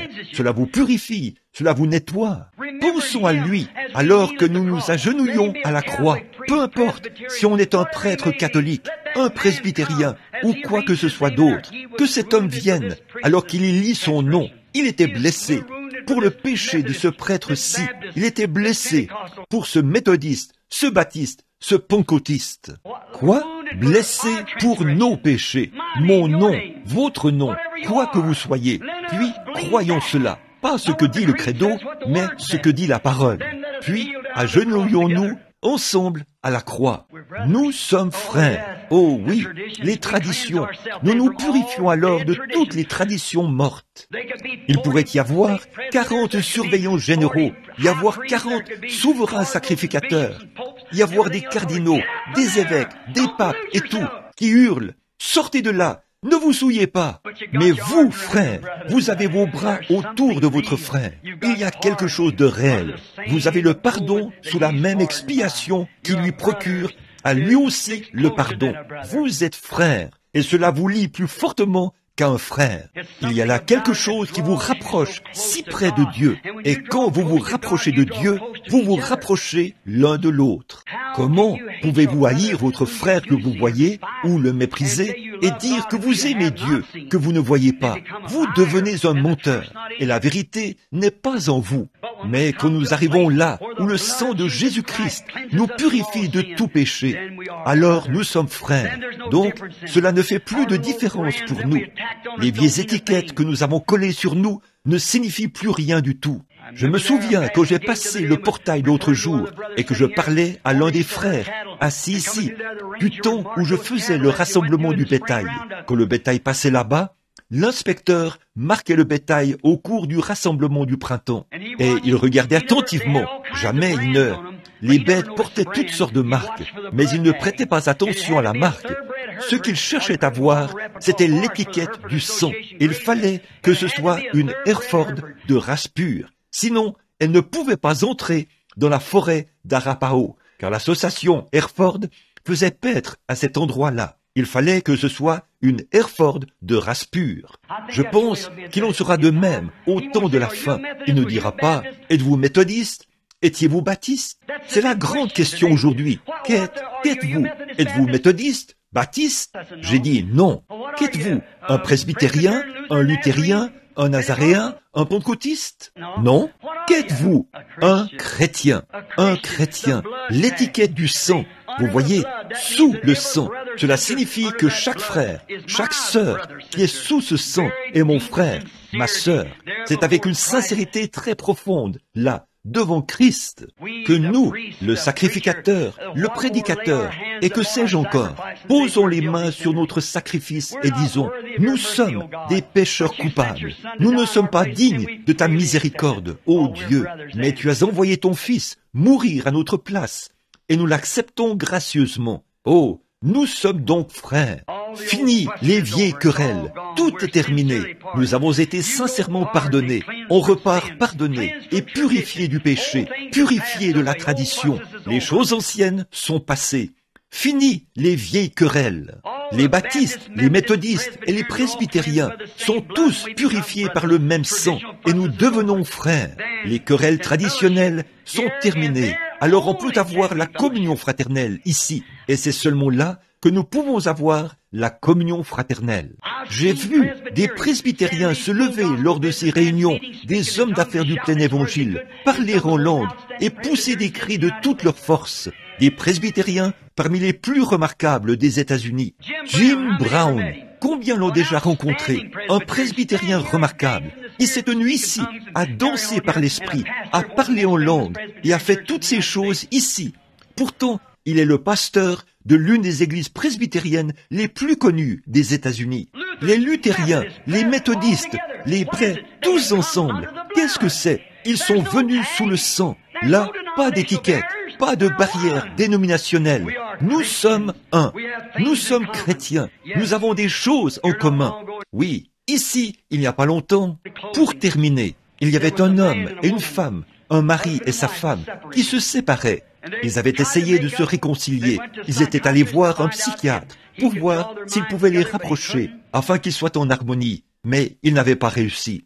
Ils étaient allés rencontrer tous ceux qu'ils pouvaient imaginer dans le but d'essayer de rester ensemble. Mais ils se disputaient sans cesse. Il y avait toujours des divergences. Ils ne pouvaient tout simplement pas se supporter l'un l'autre, ni supporter la présence de l'un l'autre. Ils se mettaient à se disputer. Alors, ils avaient décidé de divorcer. Donc, ils ont embauché un avocat pour conclure leur divorce. Et il leur a dit, eh bien maintenant, avant toute chose, a-t-il dit, nous vendrons la maison. Et il leur a dit, vous feriez mieux d'aller partager vos biens entre vous avant de procéder au divorce et que la maison soit vendue. Alors, le mari et la femme sont repartis ensemble. Ils sont rentrés chez eux. Ils sont allés au salon. Et elle a dit, je prends ceci. Et il a dit, je prends ceci. Ils se sont mis à se disputer. Ils se sont emportés et ont continué à se comporter ainsi l'un l'autre. Au bout d'un moment, ils se sont dit, eh bien, si tu acceptes ceci, je te laisse ceci. Très bien. Ça a duré un moment. Puis, il a fallu aller dans le petit salon et dans différentes pièces, dans la cuisine et dans la chambre à coucher. Ils ont partagé leurs biens. Et enfin, ils se sont souvenus qu'il y avait des choses dans le grenier. Ils sont donc montés au grenier et ont ouvert une vieille malle. Et ils se sont mis à en sortir différentes choses, à dire, tu peux prendre ceci et tu peux prendre ceci. Et finalement, leurs yeux se sont posés sur un certain petit objet. Et tous les deux l'ont attrapé. Ils se sont regardés. Qu'était-ce? Une petite paire de chaussures blanches qui appartenait à un bébé décédé. Ce bébé faisait partie de tous les deux. Voilà que leurs mains étaient unies comme ça sur la chaussure de ce bébé. En fait, à qui cela appartenait-il? À qui était-ce? Cela leur appartenait à tous les deux. Ils avaient des choses en commun. Au bout d'un moment, alors qu'ils se regardaient l'un l'autre, les larmes se sont mises à couler sur leurs joues. Qu'était-ce? Ils avaient pu se partager tout le reste, mais quand ils sont arrivés là, où ils avaient quelque chose en commun, cet enfant qui était au ciel, alors la dispute était terminée. Quelques instants plus tard, ils étaient dans les bras l'un de l'autre. Le divorce était réglé. La paix régnait. Et frères, permettez-moi de vous dire ceci ce soir. Nous ne voulons pas que vous adhériez à une église, mais je vous demande ceci. Il y a une chose que nous avons en commun, c'est Jésus-Christ. Nous l'avons en commun parmi nous. Nous ne pouvons pas tous être baptistes. Nous ne pouvons pas tous être méthodistes. Nous ne pouvons pas tous être unitaires ou trinitaires ou quoi que ce soit d'autre. Nous ne pouvons pas être cela. Mais il y a une chose que nous avons en commun. C'est l'offre de pardon de Dieu, son Fils, Jésus-Christ. En lui, nous avons toutes choses, mais c'est la première chose que nous devons accepter. Par la suite, nous pouvons obtenir d'autres choses quand nous acceptons le pardon que Dieu nous a offert. Et ce ne sera pas par notre système d'instruction ou par notre système dénominationnel, mais par le sang de Jésus-Christ. Nous pouvons tous nous rencontrer là, sous la croix, être un et avoir des choses en commun. Croyez-vous cela? Courbons la tête un instant alors que nous prions.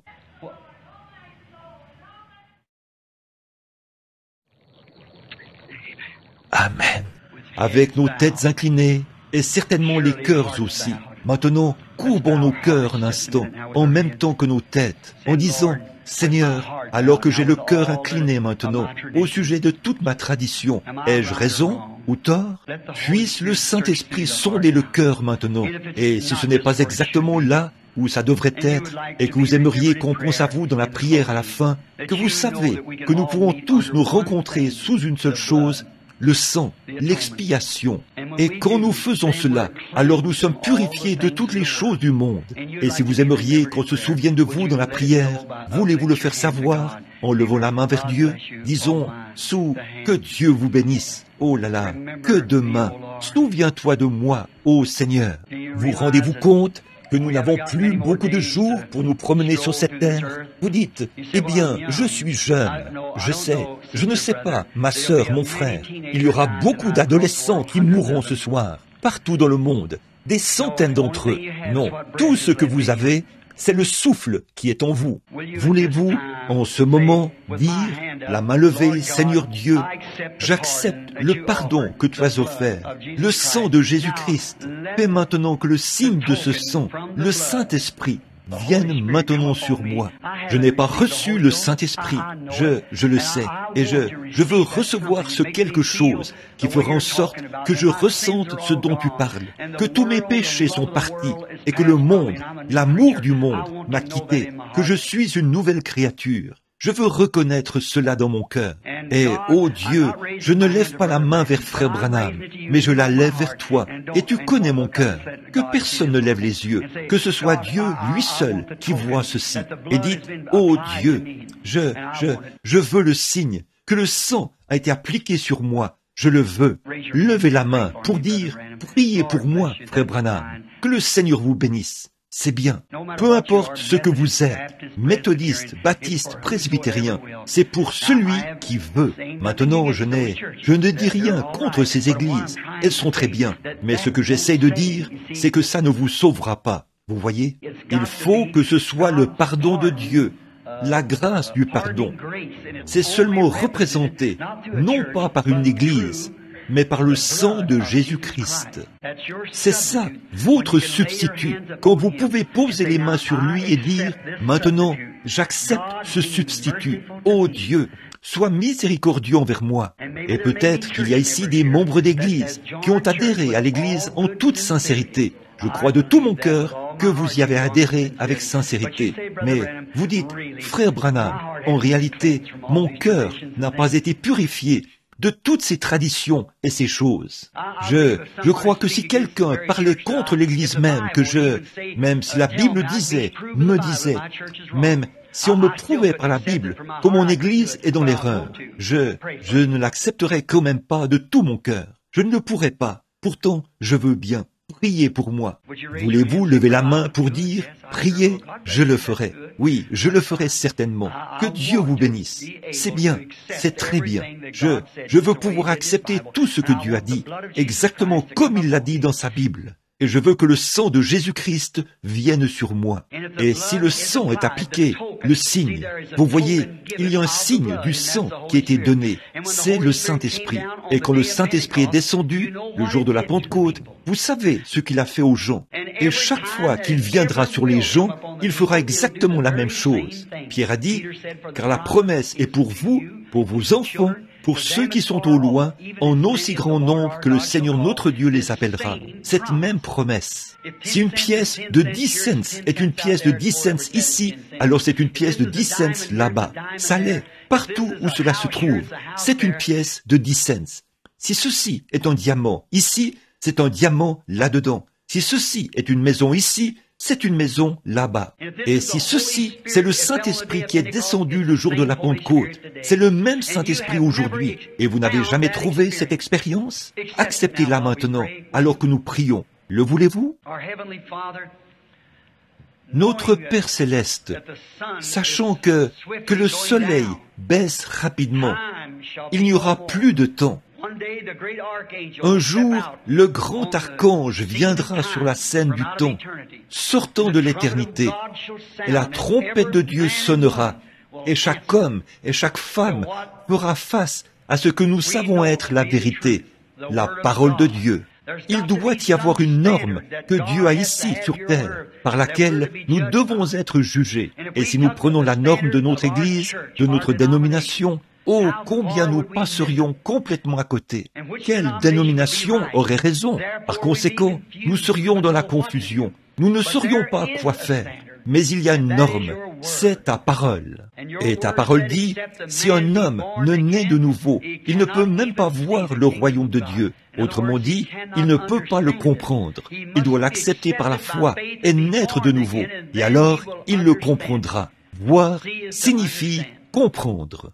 Et nous prions ce soir, ô Dieu, alors que beaucoup de ces mains se lèvent ce soir, partout dans le bâtiment, des hommes d'affaires de la ville, des femmes, des garçons et des filles.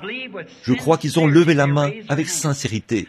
Or, ils n'auraient pas pu lever la main s'ils n'avaient pas reconnu leur état. Et le Saint-Esprit, qui se tient auprès d'eux, leur a prouvé qu'ils ont tort et les a amenés à reconnaître qu'il leur faut se mettre en ordre.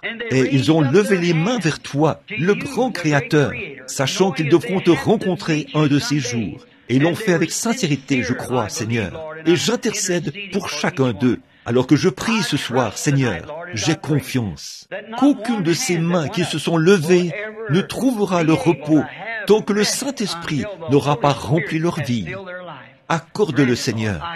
Je les réclame pour qu'ils soient les trophées de Jésus-Christ. Fais-le, Seigneur, je t'en prie. Sauve les perdus. Remplis du Saint-Esprit ceux qui ont accepté Christ. Répands-le sur leur âme, Père. Reçois-en la gloire. Jésus, tu nous as dit, nul ne peut venir à moi si mon Père ne l'attire premièrement. Et aussi, la foi vient de ce qu'on entend, et ce qu'on entend vient de la parole de Dieu. Et maintenant que la parole de Dieu a été prêchée, la foi vient de ce qu'on entend. Et ils ont été attirés, parce que la Bible dit, ceux qu'il a connus d'avance, il les a prédestinés. Et ceux qu'il a prédestinés, il les a appelés. Et ceux qu'il a appelés, il leur a donné la vie éternelle. Et maintenant, là-bas, au commencement, avant le monde, tu as mis leur nom dans le livre de vie de l'agneau. Et ce soir, le Saint-Esprit a appelé, et ils ont levé la main. Maintenant, Seigneur, donne-leur la vie éternelle. Je le demande pour la gloire de Dieu, que le Saint-Esprit descende dans leur cœur et circoncise toutes les œuvres mortes et toutes les traditions, et leur accorde le pardon gratuit, et les remplisse de sa présence, afin que dès ce jour, ils aillent l'avant dans cette heure de ténèbres, comme il en était du temps de Sodome, où les femmes au visage maquillé, l'immoralité ébranlait les nations. Ô Seigneur Dieu, puissent les hommes et les femmes s'avancer comme des flammes ardentes, puisse le Saint-Esprit envoyer littéralement un feu saint sur eux, Seigneur, de sorte qu'ils soient tellement remplis de la bonté de Dieu, qu'ils sortiront pour inviter à la croix tous les pécheurs qu'ils rencontreront. Accorde-le, Seigneur, afin qu'eux aussi puissent tomber sur leurs genoux pour trouver le pardon. Fais-le pour les méthodistes, les baptistes, les presbytériens, les pentecôtistes et pour tous les autres, Seigneur. Accorde-le. Ils sont à toi maintenant. Je les remets entre tes mains afin que tu le leur accordes. Au nom de Jésus-Christ. Amen. L'aimez-vous? Ceci n'est peut-être pas fait en suivant l'ordre. Juste un instant. Chantons ce bon vieux cantique.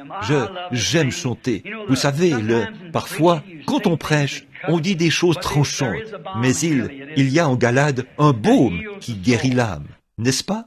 Chantons ce bon vieux cantique, si vous le voulez bien. Je l'aime parce qu'il m'a aimé le premier. Connaissez-vous ce cantique? Que quelqu'un conduise cela pour moi.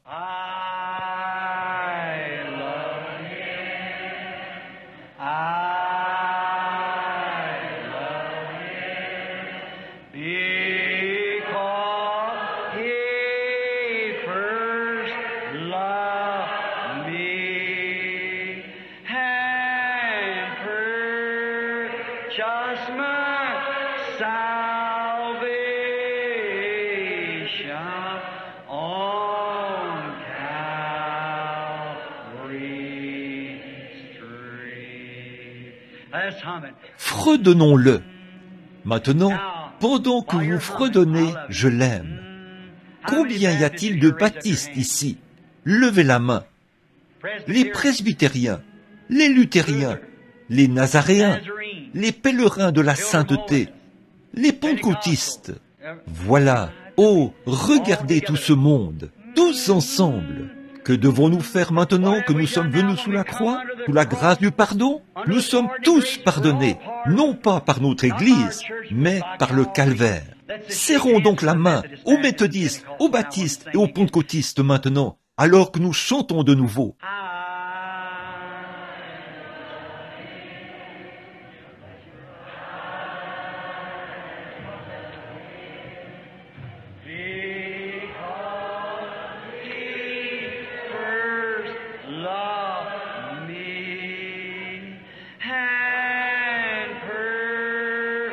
Just my salvation on Calvary. Maintenant, nous allons le chanter de sorte que chacun puisse l'entendre. Maintenant, courbons simplement la tête et levons les deux mains vers Dieu et de tout notre cœur. Si nous l'aimons, disons-le maintenant.